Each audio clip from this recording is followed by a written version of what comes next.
참 읽은 말씀을 제가 여러 번 보고 있어요. 너무 귀한 말씀이죠. 그죠? 너희 안에 이 마음을 품으라. 곧 그리스도 예수의 마음이다.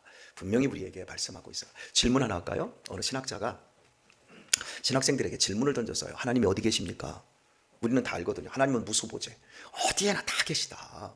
시간과 공간을 초월해서 하나님은 어디나 현존하신다. 이게 신학적인 대답이에요. 다 알고 있는데 하나님 어디 계십니까? 라고 물었어요. 하나님의 현존은 너와 나 사이에 있어요. 하나님은 우리 개인의 소신이 아니에요. 우리 모두의 아버지세요. 그리고 우리가 사랑할 때 내가 너희 안에 있다고 그랬어요.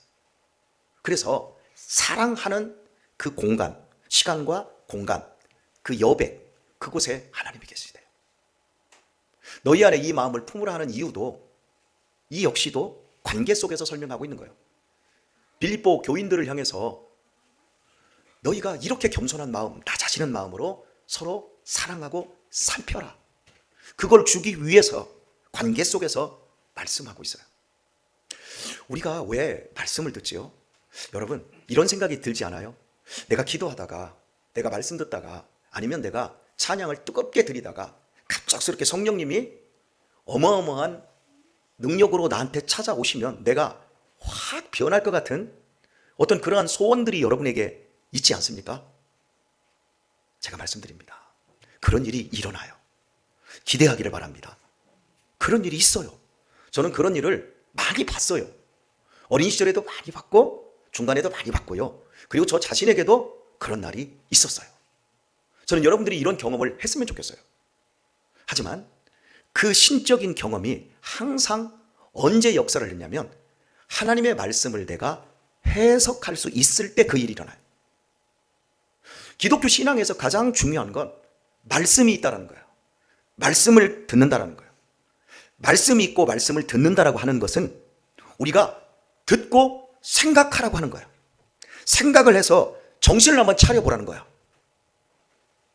우리가 찬양을 드리다가 아니면 개인적으로 기도를 하다가 산에서 기도를 하다가 금식하다가 어떤 신적인 경험을 하는 것으로 기독교 신앙이 표면화된다 그러면 우리는 말씀을 전하는 이 시간을 빼버려야 돼요. 하나님의 본문 말씀을 보고 설교하는 목회자를 교회에 둘 필요가 없어요. 그냥 찬양을 뜨겁게 하고 그리고 맥주하고 소주 한 잔씩 그냥 돌려 먹고 아니면 막걸리 한 잔씩 먹고 찬양을 1시간에서 2시간 동안 드립당하고 주여 3창이 아니라 주여 한 100창하고 그리고 기도하면 신적인 어마어마한 능력이 우리 안에 올 거예요. 그렇게 되면 나 경험했어. 나 하나님 만났어. 그리고 그 사람을 크리스찬이라고 할 수 있을 거예요. 그런데 기독교 신앙에는 그게 없어요. 계속해서 말씀을 듣고 생각을 해야 돼요. 그래서 사람이 온전하게 변화되는 것은 궁극적으로 말씀을 듣고 내 의지가 거기에 발동을 해서 예수가 그리스도구나. 예수님이 나 위해 죽으셨고 예수님이 부활하셔서 지금도 살아서 역사하시며 내가 예수님의 사랑 가운데 있구나. 이것을 깨닫고 이제부터 예수님을 주님, 내 삶을 예수님께 헌신하겠습니다. 이렇게 말씀을 깨닫고 그 깨달은 말씀에 내 의지를 심고 그리고 하나님과 실제로 인격적인 관계로 살아가는 것, 그것이 기독교 신앙인 거예요. 그렇지 않으면 기독교 신앙은 무당 푸닥거리밖에 안 되는 거예요. 사진 하나 볼까요? 아주 불경한 그림이에요. 그림의 제목이 3명의 목격자 앞에서 아기 예수를 체벌하는 마리아. 이게 1925년 막스 에론스턴이라고 하는 독일의 초현실주의 화가가 그린 그림이에요. 3명의 목격자가 창문 너머로 마리아가 예수님의 엉덩이를 때리기 위해서 손을 확 제쳐서 이러고 있죠. 엉덩이를 보니까 벌써 한 2대 주워 팬 것 같아요. 그죠? 이런 불경건한 그림을 왜 그렸을까요? 우리는 이런 그림을 봐야 돼요. 왜냐하면 예수님이 하나님이시고 하나님의 아들이라는 것 때문에 예수님이 이 땅에 오셨을 때 예수님은 완성된 인간으로 왔을 거라는 착각을 우리는 해버립니다. 그래서 저 유아 유민이 그리고 또 우리 다니엘이 이런 어린 시절들이 없었을 거라고 생각하고 마치 천사 같았을 거라고만 생각을 해요. 그래서 아주 어린 시절에도 전혀 순결하고 그냥 어렸을 때부터 막 신동, 천동 막 그 능력을 발휘하는 어떤 그런 모습으로 우리 속에 우상화가 되어 있어요. 여러분, 예수님도요, 우리와 똑같았어요. 우리와 똑같은 몸을 입고 아픔과 배고픔과 고통을, 갈등을 모두 다 감내했어요. 겟세마네 동산에서 예수님이 마지막까지 고민했던 것이 죽음이었어요. 이 잔을 내게서 옮겨달라.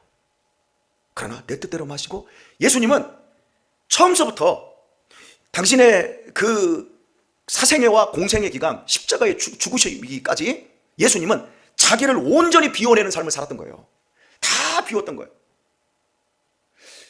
우리가 지금 보고 있는 빌립보서 2장 5절부터 너희 안에 이 마음을 품으라 그럴 때 그리스도 예수의 마음이다. 그가 비웠고 종의 형체를 가졌다라고 말씀할 때 예수님이 단순히 하늘에서 그냥 당신을 비우고 성육신 한 것으로 비워낸 그것이 전체가 아니라, 여러분들처럼 오늘 하루를 살기 위해서 아버지로서 분투하고 엄마로서 분투하고 학생이 학업의 연장에서 분투했듯이 우리 예수님도 똑같이 이 땅에 태어나서 33년의 삶을 살아내기까지 여러분들과 똑같은 1초, 1분, 1시간, 하루, 일주일, 1년 그 삶이 있었어요. 그 삶 속에서 예수님은 자기를 비워 종의 형체를 기꺼이 가진 그 모습, 하나님과 동등됨을 가지셨음에도 불구하고 그것을 내려놓는 자리에까지 나갔다는 거예요. 이 그림이 바로 그런 모습을 우리에게 보여주고 있어요. 여러분, 너희 안에 이 마음을 품으라 그랬는데 여러분은 과연 예수님의 마음을 품고 계십니까? 예수님은 하나님의 마음을 품었거든요. 그런데 그 마음을 당신의 마음판에 품기 위해서, 즉 다른 표현을 씁시다, 담기 위해서 첫 번째로 한 것이 무엇이었을까요? 자기를 비우는 거예요. 우리 애들 어려서 이렇게 키우잖아요. 욕심 많은 애들은 그래요. 여기 먹을 게 있어요? 입에다 집어넣어요. 양손으로 잡아요. 이것도 잡아요. 움켜쥐고 있어요. 그럼 어떻게 하죠? 아버지가 10,000원짜리 하나를 딱 들고 주려고 하면 이미 다 썼는데 그거 어떻게 하죠? 뭔가 자기 것을 하나 내려놓든지 비워야 돼. 잡을 수가 있는 거예요. 수많은 사람들이 믿음 생활을 하면서 나 하나님 만나고 싶어요. 나 내 속에 하나님을 채우고 싶어요. 이 교회 와서 나 은혜 받고 싶어요. 그런데 받을 만한, 움켜쥘 만한 손이, 그릇이 안 돼요. 없어요. 어떻게 줘요? 우리 예수님의 마음을 품고 싶잖아요. 그런데 우리 안에 예수님의 마음이 들어올 공간이 없어요. 돈, 세상 성공, 나의 욕망, 나의 인생의 꿈, 하나님과 전혀 상관없는 이 세상의 부닥거리 같은 야망, 아무것도 내 안에 들어올 게 없어요. 우리 아이들이 인생을 살아가면서 제일 먼저 해야 될 게 뭐라고 생각하세요? 비우는 거예요. 아이들은 이 속에 아무것도 없다고 생각하는 아주 순진한 부모들이 계세요. 아이들은 아주 착하다. 사람은 태어나면서부터 애들은 천사다. 애들이 천사예요? 악마야, 악마. 애들 한번 땡깡 부리는 거 보세요. 2살, 3살 먹은 애들 땡깡 부리는 거 보세요. 그 욕심, 그 포악스러움. 그렇게 천사 같은 애들도 그 사춘기 때 들어가면 지 멋대로예요. 얼마나 사람이 악한데요. 그걸 다 가지고 있어요. 이것을 비워내지 않고 예수님의 마음을 품을 수 있다? 어림없는 일입니다. 자, 지난 시간에 우리가 이 본문에서 9절, 이러므로 하나님이 그를 지극히 높여 예수님이 자기를 낮추시고 죽기까지 복종하셨는데, 그래서 십자가에서 죽었어요. 이것으로 끝이 아니었어요. 낮추고 비우고 비워서 결국 저와 여러분을 위해서 예수님이 죽으셨는데 이걸로 끝이 아니었어요. 그러므로, 이러므로가 준비되어 있었어요. 하나님이 그를 지극히 높여 모든 이름 위에 뛰어난 이름을 주사 하늘에 있는 자들과 땅에 있는 자들과 땅 아래에 있는 자들로 모든 무릎을 예수의 이름에 꿇게 하시고, 이렇게 말씀하고 있습니다. 이러므로 지극히 높였다, 이렇게 말해요. 볼 틸리라고 하는 철학자이자 신학자가 있어요. 이 사람이 아주 기가 막힌 말씀을 했어요. 깊이를 뒤집으면 높이가 된다. 머리를 좀 쓰세요. 제가 해석을 안 해줘도 깊이를 뒤집으면 높이가 된다는 거예요. 예수님이 그러셨다는 거예요. 우리는 아주 생득적으로 낮아지는 걸 싫어해요. 남들에게 무시당하고 자기 자신이 무명하게 되는 것을 굉장히 두려워합니다. 근데 예수님은 기꺼이 비우고 그 자리를 갔어요. 오늘 모든 사람들이 나 알아주기를 원하잖아요. 높게 되기를 원하잖아요. 아니 그리고 또 실제로 그렇게 우리가 사는 게 지혜라고 생각이 들고 그것도 능력이라고 우리 다 그렇게 말을 하잖아요. 그런데 성경은 예수님을 말씀하면서 이 마음을 품어라.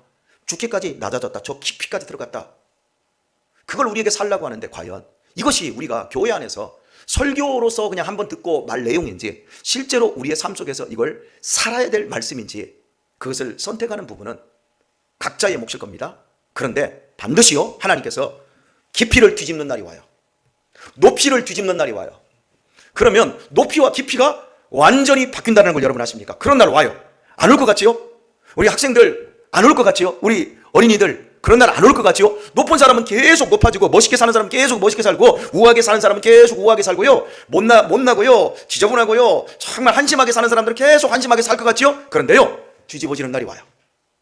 대통령 저 높은 자리에 있다가 저기 감옥에 들어가 있는 분들도 지금 계세요. 몇 분이 계속 뒤집어져요. 아니 우리 정치사 보게 되면 계속 뒤집어져서 저 밑에 있던 사람들이 위로 가고 밑에 있던 사람들이 위에 있던 사람들이 밑으로 계속 침몰해요.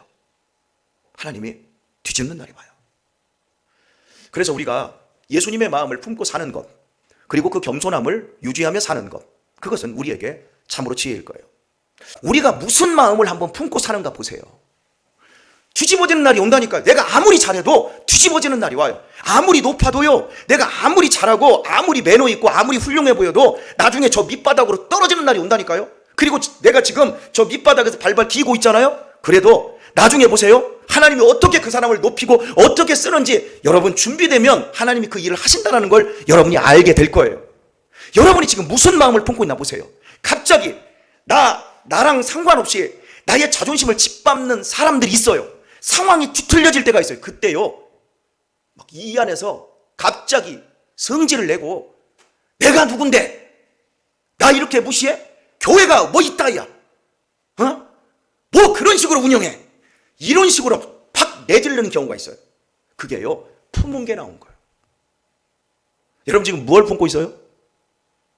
자녀들에게도요 부모가 막 윽박지를 때 보면 그게 한 번에 나온 게 아니라 이 안에서 품고 자기를 억제하고 억압하고 이런 것들이 나오는 거예요. 여러분이 우리 교회 와서 예수님의 마음을 품기를 바랍니다. 예수님의 마음을 품어서 억압하고 여러분 안에 이 억제하고 이런 것만 가지고 살지 마시고 내놓고 예수님 내 마음 주님 마음 품고 살게 해주세요. 나 비울 수 있게 해주세요. 나 어떤 순간에도 터지는 인생이 아니라 그냥 내 속에 있는 것들 다 악한 것들 흘려보내고 예수님의 것으로 채워서 그런 순간순간들 나를 뒤집는 순간에 껄껄껄껄 웃고 넘어갈 수 있는 넉넉한 주님의 마음 품은 주님의 인격자 되게 해주세요. 여러분 이 기도 이걸 놓치지 마시기를 바랍니다. 여러분을 축복합니다. 네, 찬양 드리겠습니다.